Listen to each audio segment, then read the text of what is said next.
What's up, guys? I just want to read out of Hebrews 12. I'm going to start in verse 2.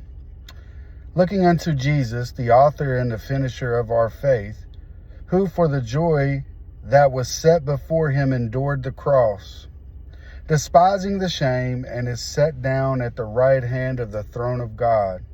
For consider him that endured such contradiction of sinners against himself, lest ye be weary and faint in your minds.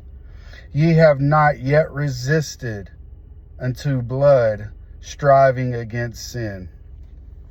I think about that, reading that, because I think about Christ being crucified on the cross, and I think about what he did for us and how he was willing to lay his life down for our sins so that we could be seen as righteousness before God.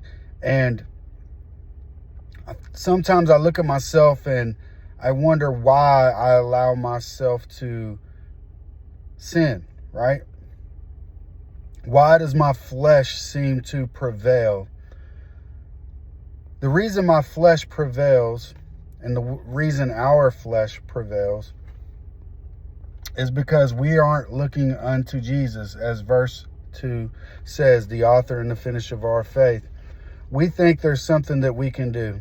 We think that there's some effort that we can put forth, that there's some strength that we can muster up, and there's not. I think the only thing that we can do in our walk is to look unto Jesus in any situation. When we're having bad thoughts, when we're facing temptations, when we're struggling to read our word, when we're asking God for help in a certain situation. But it also goes on to talk about the sacrifice. And what sacrifice are we making, or are we willing to make? Are we willing to go against the sin of our flesh until the blood is drawn? Is that what we're willing to do? Most of us would say no to that. But I'm going to say this. You don't know what God is willing to do in your life until you're willing to bleed for it.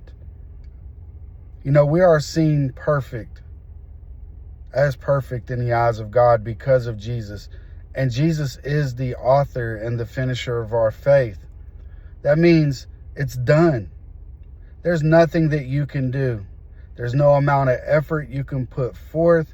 There's no amount of obedience that you can strive for. If it's not in Jesus, if it's not by Jesus, if it's not through